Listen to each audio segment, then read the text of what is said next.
모든 것에는 시작과 마무리가 있습니다. 시작도 중요하지만 마무리는 정말로 중요합니다. 마무리가 잘못되면 그 삶의 가치가 흔들리기 때문이죠.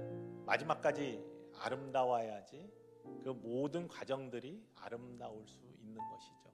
이스라엘 백성들도 삶의 순간순간 터닝 포인트가 있었고, 우리들의 인생에도 삶의 터닝 포인트가 있고, 우리들의 교회도 삶의 교회의 터닝 포인트가 있습니다. 이런 변화의 순간순간 마무리를 어떻게 하고, 무엇을 지켜 가지고 가고 무엇을 버리고 묻고 갈 것인지에 대해서 분명한 영적 지혜와 분별의 영이 있어야 돼요. 그래야지 새로운 출발에 의미가 있고 지저분하지 않고 깨끗한 새로운 소망의 출발이 있습니다. 무엇을 버릴 것인지, 이거 중요한 선택의 문제입니다. 오늘의 말씀이 그 마지막 마무리를 어떻게 했는지에 대해서 고백하고 있는 말씀입니다. 이스라엘 백성들이 광야에서 놓고 갔던 것이 있고 가져간 것이 있어요.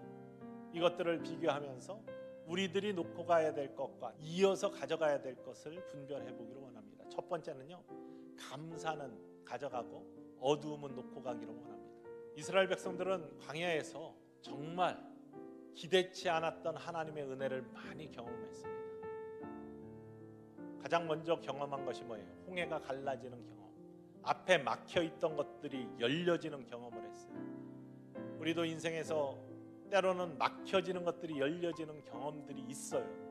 그런 경험들이 있는 사람들은 감사할 수밖에 없습니다. 뿐만 아니라 배고플 때 만나 매출하기로 먹을 것을 공급해 주신, 함께 하시는 하나님의 놀라운 은혜, 이거 경험했거든요. 매일매일 경험했거든요.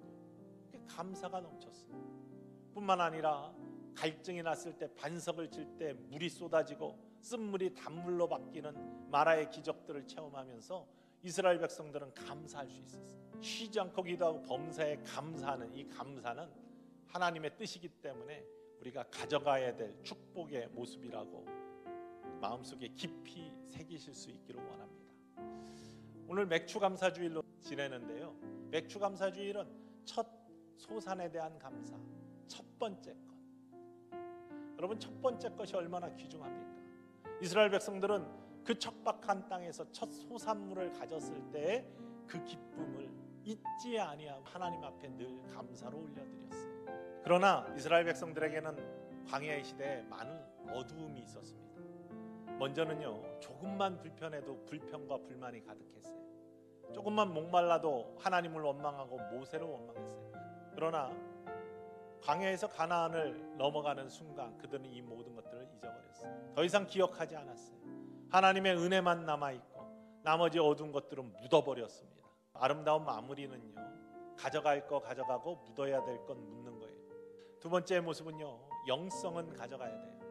영적인 능력. 그러나 인간의 자취들은 감추고 내려놓고 묻고 가야 됩니다. 얼로 목사님의 귀한 영적인 능력, 모세가 가졌던 능력 같은 그러한 능력이 있었어요. 그것들이 여호수아에게 이어졌어요. 영적인 능력, 영성은 우리가 이어가야 됩니다. 그러나 인간의 자취들, 이것들은 묻고 가야 돼요. 모세는요, 뛰어난 이름의 사람입니다. 하나님의 지팡이를 들고 홍해를 쳤을 때 갈라지는 축복의 통로가 되었고 능력의 통로가 되었어요. 이런 영적인 능력이 필요한 곳이 교회입니다. 그러기 위해서는 영성 때문에 기도해야 되고요, 기도의 능력이 있어야 되고, 목회자뿐만 아니라 모든 사랑하는 성도들이 기도하는 열성을 가지고 하나님 주시는 영적인 능력을 갖는 사람들이 될 때 우리의 천성교회가 더욱더 부흥하고 하나님이 꿈꾸시는 아름다운 교회로 자라날 줄 믿으시기를 원합니다. 그런데 인간의 자취들은 오늘 본문의 말씀에 보면 다 감춰졌어요. 특별히 모세는 그 뛰어난 사람인데 가나안 땅에 함께 들어가지 못했습니다. 하나님이 그건 막으셨어요. 또 모세의 무덤을 하나님께서는 왜 허락하지 않으셨을까? 가나안 땅에 들어갈 때 굉장히 많은 하나님께서 요구하시는 요구가 있었습니다. 뭐냐면요, 가나안 땅에는 이미 여러 민족들이 자리를 하고 있었어요. 각각 지방의 신들이 있었고 풍속이 있었고 문화가 있었어요. 이스라엘 백성들이 준비 없이 들어가면 휩싸이게 생겼어요. 그럼 여호와 하나님을 잃게 생겼습니다. 영성이 사라지게 생긴 거예요. 그러니까 하나님께서는 오직 여호와 하나님을 섬기고 하나님께 예배하고 우상을 타파하고 또 풍속에 휩싸이지 말라라는 명령을 계속 주셨습니다. 그들을 방해하고 있는 요소 중에 그것들을 다 제하고 그들이 오직 집중하면서 나가야 될 것이 무엇인지를 하나님께서 가나안에 들어가는 이스라엘 백성들에게 사명으로 주신 거예요. 우리가 정말로 중요하게 생각하고 집중해야 될 것이 무엇인지, 이거는 우리는 하나님의 뜻과 하나님께 소망을 두는 거예요. 근데 잘못하면 인간의 자치와 또 우리들이 가졌던 어떤 욕심 때문에 그런 것들에 잘못하면 절하고 그것들을 따라가는 우를 범할 수 있다는 사실이죠. 그래서 하나님께서는 무덤조차도 허락하지 아니하셨다. 왜냐하면 사람의 자치를 원하시지 않는 거예요.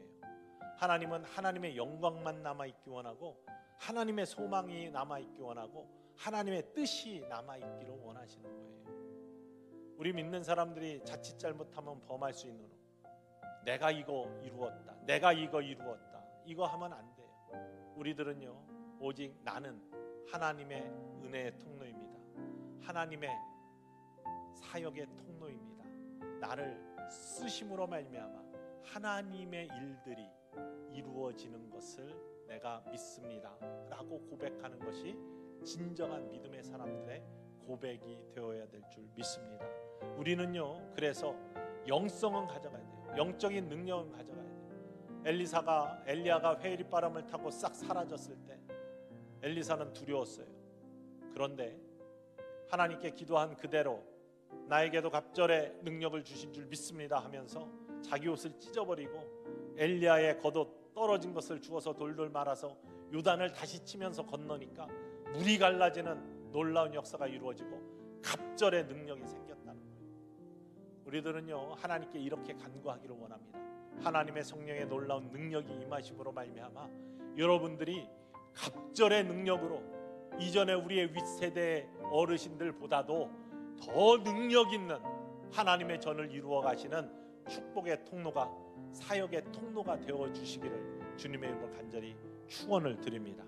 감사는 가져가고 어둠은 묻어버리고 영적인 능력은 가져가고 인간의 자치는 묻어버리는 우리들의 아름다운 마무리가 될 때 하나님은 더 큰 축복의 유성시대를 열어주시고 특별히 삼부 예배를 통해서 하나님이 그 지역의 많은 영혼들을 구원하시고 천성의 제단을 채워주실 줄 믿으시기를 주님의 이름으로 간절히 축원을 드립니다.